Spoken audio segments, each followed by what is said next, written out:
Michael Watley, if he's here. I don't know. Michael, will you come here for a second, please? He's running for the Senate, and if he gets in, you're going to be taken care of. If he doesn't get in, we're going to be stripping the military like they always do, the Democrats. This is a man who was the head of North Carolina. So he did so well that I said, who is that guy that did so well? Because when it came time to picking the head of the Republican Party, I picked him. And you saw what happened in the last election. We won in a landslide. We won every swing state, all 7 swing states. We won by millions of votes, the popular vote. You know, the first time I won, but they say I didn't win the popular vote. You know I did. I won it by a lot, but they say I didn't. So every time they'd introduce Donald Trump, who didn't win the popular vote, but he, you know, whatever. I said, I don't ever want that to happen again. But we did. We won everything. And this is a man that was in charge of this state. He did so well here. There was nobody else that I even considered to run the RNC. That's the whole country. And we had a big, big victory just recently that you know very well, a victory like they've never seen. So I'd just like you to say a couple of words, Michael. Congratulations. Thank you. Good to see you. In 2015, Donald Trump came down an escalator and said that he was going to make America great, that he was going to protect our country, that he was going to make sure that our men and women in uniform had what they needed to protect our interests and our allies around the world. And North Carolina stood up and said, that's our guy. And in his term in office and in this term in office, there has never been a president who has fought for Fort Bragg, who has fought for the men and women in uniform in North Carolina, as well as our veterans, more and harder and better than Donald J. Trump, our 45th and 47th President of the United States of America. I am thrilled that he has asked me to run for Senate in North Carolina and is giving me an opportunity to represent you and to fight for you and every other base that we have in this great state to protect our interests, to make sure that America and our allies are going to be protected. Because the highest, most important function for any government is to keep its communities and its citizens safe.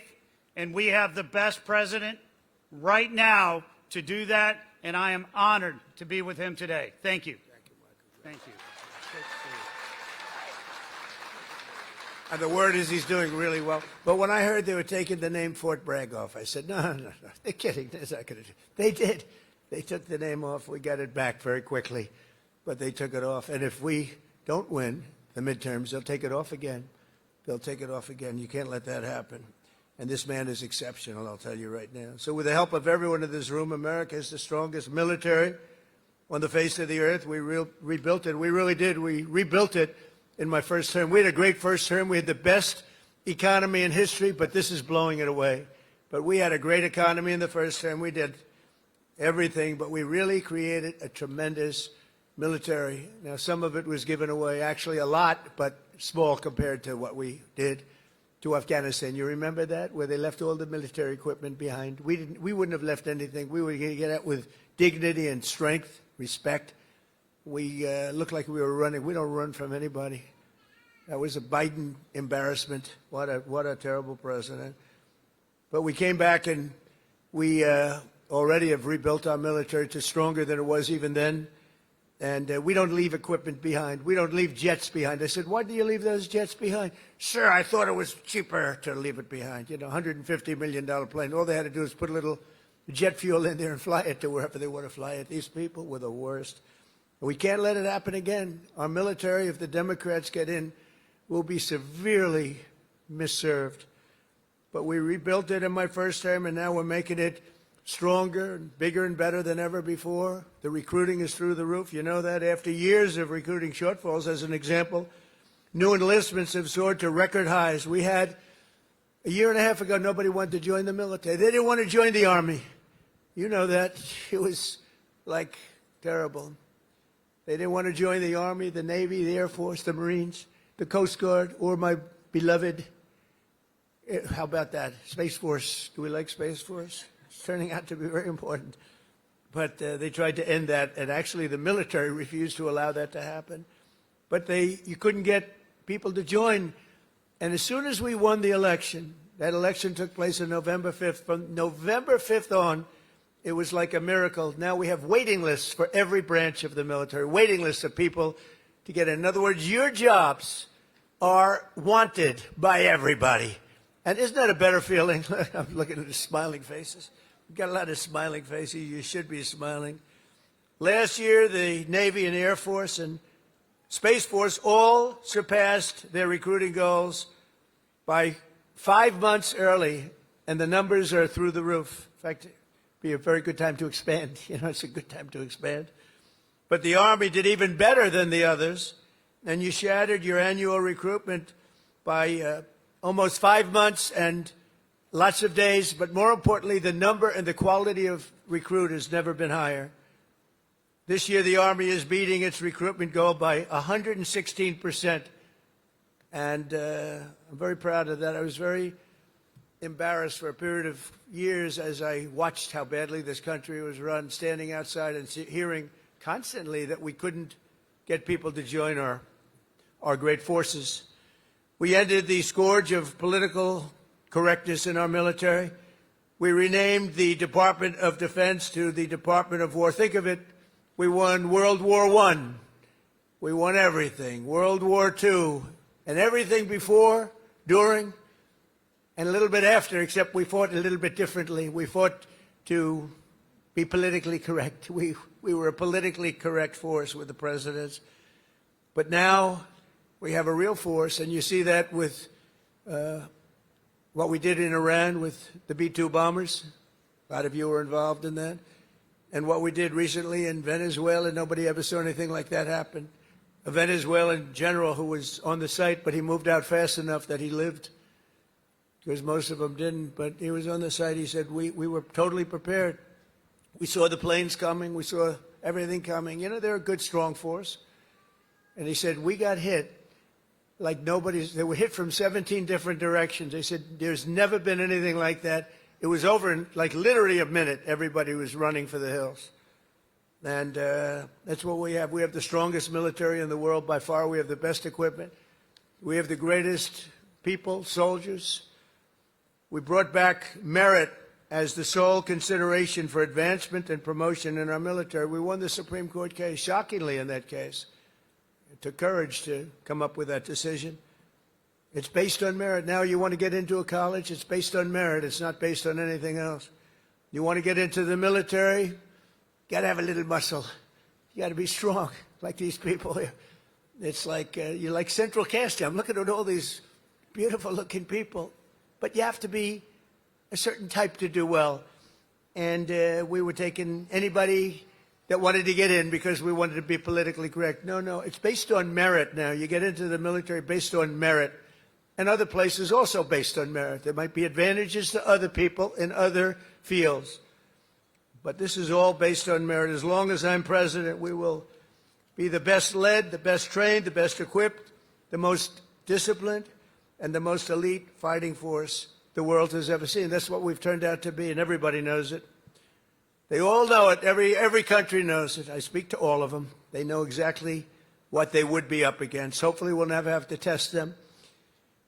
And because of our strength and because of what we do, we probably won't have to be tested. That's why this year we're investing also $1 trillion in our armed forces, most we've ever spent. And next year it's being raised. In fact, we're going to be building a number of battleships. You ever hear of battleship? World War II, you saw those big ships, the Iowa, the Alabama, the Missouri, they're going there, sailing through that water like it's nothing. Those big waves are crashing into the front. The hulls are made of 7 inches of steel, not aluminum. Aluminum's fine, by the way. I don't want to hurt the industry. We're doing very well. But I'll take steel. And it's going through those waves like it's a hot knife through butter, right? And it was incredible. It was a great thing. It was a great act of beauty when you looked at that, the scenes, Victory at Sea. I don't know, has anyone ever seen Victory at Sea? Probably the ones that have would have joined the armed forces when you have, but Victory at Sea. And you looked at those battleships. So now we're building 10 of them, initial order, 10. And I said, what about reinstating the old ships? We have some of them in dry dock. Some of them are museums right now, like the Iowas and Rancho Palos Verdes in California. You have a couple of them, and they're still very powerful looking to me. So I said, what about bringing them back? They said, sir, it would be no good. Why do you say that? The new battleship that we have, which I've seen and helped design, I put a little more spirit in the hull, a little more, give me a little bit more hull. I want that ship to look gorgeous, you know. Forget about stealth. They say, oh, it's stealth. They design ugly equipment for stealth. Well, we're designing great-looking equipment, also stealth.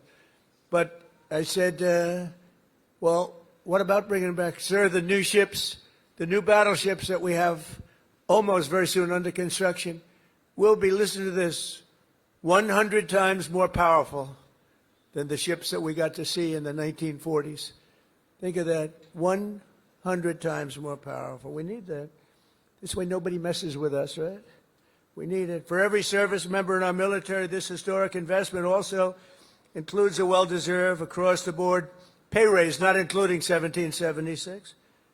And at my request just before Christmas, we did the, and really in honor of the 250th anniversary, we did that little special payment, which everybody appreciated, and it was an honor for me to do it. As part of the one big beautiful bill that we got approved, which was amazing because it really encompasses all 4 years of the term, we'll also be investing over $1 billion to improve on-base housing, and a lot more than that at Fort Bragg. We're going to be doing, if we get the congressman's wish, we're going to be doing a lot more than that. We're also going to spend billions of dollars on improving here and around the area. We're going to make it great because the people in this area have been so incredible. The spirit they had when they changed the name of this base, the spirit, not even military people, they were so proud of that name, Bragg. They said, we have to bring it back and keep the area safe. It's a great area. In fact, I'm thinking about moving here someday. Maybe I'll move here with our great movie star. We'll move here with our First Lady. We'll move to Fort Bragg. Would you like that, darling? She loves you. It's a possibility. Actually, it's not a bad idea because we love it. But we want to keep this area safe, and we can't do that without the leaders. And your ex-governor is not one of them. It would be a disaster if he got in. And one of the things that I just mentioned and saw, you saw the monster that killed an innocent young Ukrainian girl a couple of months ago, slitting her throat from behind. And this was the man, the governor, that allowed this man to get out and to do that. We don't do that. We don't do that. Everybody knew he was trouble.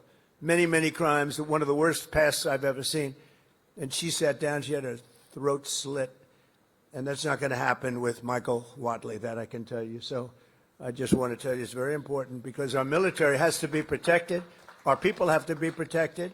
And they will decimate our military. Every time you come in as a Republican, and a lot of Republicans, they come in, they don't do anything about it. I do beyond what anyone's ever done, not even close. To give you all of the equipment you need, we're also purchasing 30 new and modified Abrams tanks. Still the best tank, right? Still? It was named in honor of Stacey Abrams. Only a few very political people would understand that. Congratulations. Thank you very much for a great name, Stacey. But brand new Abrams tanks, 48 new Black Hawk, Chinook, and King Stallion helicopters, the best in the world, the latest equipment, and 86 armored multi-purpose fighting vehicles, all of the things that you've been wanting to get, all brand new. And we're going to be reviving our strength. We're going to be doing many other things that nobody thought was even possible. And we're actually using that strength to defend the core and vital interests of the United States. And very simply put, America first. You know, it's all about America first. We were putting America last. These people that were running our country were putting us last. We're now America first. And we'll help other countries. We have a very good relationship with NATO, but NATO took advantage of us for many years. We were paying for almost 100% of NATO. Now they're paying their own bills. I got them to pay. We took them from not paying 2% GDP to paying in full 5% GDP. Big difference, like day and night. With the help of our military, we stopped the invasion on our southern border. for 9 straight months. 0 illegal aliens have been admitted into the United States, and that's done by the radical left. Those charts are made up by the radical left, so I can't imagine that they could be wrong, because it seems hard to believe we could have had 0. My friends, these are early supporters. I have so many supporters up here. How the hell did you get into the military base? It's amazing. I'm a little worried about that. Let's check security. But no, I have so many. You know, I have women from North Carolina. It's about 50 or 60 of them. And they followed me all over the place. Where are they? Here? They got to be here. Oh, yeah, there they are. They're great. Oh, there they are. There are sometimes 50. And I don't know what the hell's going on with their husband, because they're, you know, traveling to California. They're all over the place. But they've gone to almost 200 rallies. And it's so great. It's so great. We have Susie Wiles here also, who's the first female chief of staff, and she's done a fantastic job, and she's standing right next to those great patriots from North Carolina. No, they would go all over. It didn't matter where I was. Sometimes I'd see them, like, I made a speech in London. They ended up being, they must be pretty wealthy. That's all I know, because they do a lot of traveling. But thank you very much for being here and for your support for years, because they were there right at the beginning. 2015, even 2015, before we started. Some of them were there before I even announced. They said, he'll be a good president. We need a good president. But they're amazing patriots. Thank you very much. Appreciate it. And last summer, I ordered devastating strikes on Iran's key nuclear facilities, and something that was called Operation Midnight Hammer. That's exactly what it was. 1 o'clock in the morning at midnight with no moon. You couldn't see a thing. And I got the message, sir, they have entered Iranian airspace. And I got to see it all take place. It was amazing. The B-2s, the flying wing. And I didn't understand the B-2s until then, but now I understand it very well. So does he. We just ordered a lot more. The super-duper new model, right? But they flew in. They were totally undetected. And those pilots, I met the pilots. I had them down to the White House, the Oval Office. I gave them all medals, actually. And I said, did you really like doing this stuff? You know, they're flying into very hostile territory. And they said, sir, we couldn't wait. In fact, they wanted to wait. You saw that what was happening. People wanted to wait. And the pilots and their commander called me and said, sir, we're ready to go. Don't worry about that. That weather's nothing. We want to go, sir. We want to go. Now, if it were me, I'd say, take it easy. Let's relax. But, you know, you people have a lot of courage. Amazing, amazing. So we gave them medals. But that was Operation Midnight Hammer, achieving total obliteration of the Iran nuclear potential capability, totally obliterated. And think every single one of those 100,000-pound bombs hit its target, which happens to be an air shaft that goes directly into the facility. I don't think they'll be building air shafts anymore. That's not a good concept. They wanted to get a little air. They wanted to get a little fresh air. It didn't work out too well. No other country on earth could have done what we did. No other country has the weapons. No other country has the skill. No other country has the guts. And no other country has the extraordinary warriors that we have. We have the best warriors in the world, because you can have the greatest equipment, but if you don't have the warriors, the equipment doesn't mean much. Last month, we proved this truth once again when some of our greatest soldiers, right here, to ever live, frankly, successfully captured the outlaw dictator of Venezuela, Nicolás Maduro, and brought him back to face American justice, where he's now, right now, waiting. And that was an amazing night. People saw that. They've never seen anything like it. You know, it's a pretty military country. It was a big base, one of the biggest bases in South America, where he lived. And it was in a matter of minutes before he was on a helicopter being taken out of there. They had to go through steel doors. The steels were like, it was like paper mache. You know what paper mache is? That's weak paper. These guys blasted through every door. They got up to him before he got to the big safe, but that wouldn't have worked either, because they had equipment that was going to knock that out in a matter of minutes. But he never got there. It went so fast. Think of it, in a matter of minutes, when people realize what happened, they're looking up, and there's the helicopter heading back to aircraft carriers.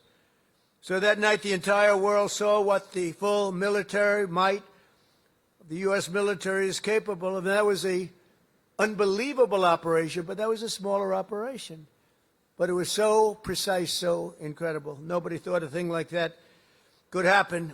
They even talk about the discombobulator because they never got a shot off. The Russian equipment didn't work. The Chinese equipment didn't work. Everyone's trying to figure out why it didn't work. Someday you're going to find out. But it didn't work. It's nice when you can fly in and not get shot at. Although we did have 3 helicopter pilots who were wounded pretty badly in the legs, landing, and a couple of machine gunners seemed to have made it through a thicket of bombs, but they were taken out rapidly by our snipers who were stationed on platforms, actually unbelievable helicopter platforms all the way the line, and they were taken out immediately. And those pilots were incredible and really brave. I may see some of them very shortly. They were hit pretty bad in the legs. You know, they're landing a big chopper, and they're being shot at from close range by a machine gun, so that's not a comfortable feeling. They landed it perfectly, and they got out of there perfectly, and they're just brave guys and very talented, skilled people. With your help, America is winning again. America is respected again, and perhaps most importantly, we are feared by the enemies all over the globe. They fear us. And, you know, I don't like to say fear, but sometimes you have to have fear because that's the only thing that really will get the situation taken care of. We have a situation right now where we sent a very big carrier group to Iran. I'd love to see if we could make a deal. They've been difficult to make a deal. I thought we would have had a deal last time. They wish they did, and that's where we did Midnight Hammer. But with the restored strength and the tremendous power that we've now built up over the last number of years, even though there was an interlude with Biden, who is the worst president in the history of our country. But the interlude, fortunately, was ended quickly, and we started the process again and built upon what we had already done the first 4 years. But we're also bringing peace all over the world. I ended 8 wars in just 10 months. 8 wars are ended, and we have a couple of more to go, but one in particular, Russia-Ukraine. It's a mess. It's a horrible thing, and I think we'll get there. Takes 2 to tango. You have to remember that, and we have to get there. Tremendous casualties, number of casualties. There's a war that if we were involved in that war, it would have been over very quickly and effectively, but we're not, fortunately. In fact, we're not spending any money. We are spending and sending weapons to NATO, and because of the increase from 2% to 5% of GDP that the NATO countries are paying, they pay us full for the weapons. And then they distribute the weapons to mostly, I guess, Ukraine, but that's up to them. They buy them. And we do make the greatest weapons of any country in the world by far, most effective weapons. So my message to all of the warriors here today is that your commander-in-chief supports you totally. I support you more than, I know you've had a couple of good ones, not that many if you want to know the truth, but we support you more than any of them. And you're going to get out, and when needed, you're going to fight, fight, fight. You're going to win, win, win. And we're going to continue to make our country bigger and better and stronger than ever before. And that's exactly where we are right now. We are the most respected country anywhere in the world. And I say it, the King of Saudi Arabia told me when I was there, he spent $2 trillion.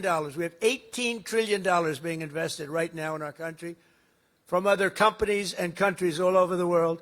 The most any country's ever had is $3 trillion. That was a long time ago, and it didn't happen to be us. It was another country. It starts with a C. Can you imagine what I'm talking about? China. But we have $18 trillion being invested. As an example, in the Biden 4 years, they had less than $1 trillion. Think of this, less than $1 trillion over 4 years. We have $18 trillion in 11 months because we haven't gotten the final numbers on the 12th month, so that's only going to go up. There's never been anything like it. But the King of Saudi Arabia looked at me and says, you know, a year and a half ago, I thought the United States of America was finished. I thought it was dead. And now you have the hottest country anywhere in the world. We have the hottest country anywhere in the world, and you're a very, very big part of it. Thank you to the Army. Thank you to everybody here. Thank you also to our great politicians. They're great leaders, and they love you as much as I do. Thank you very much, everybody. Thank you.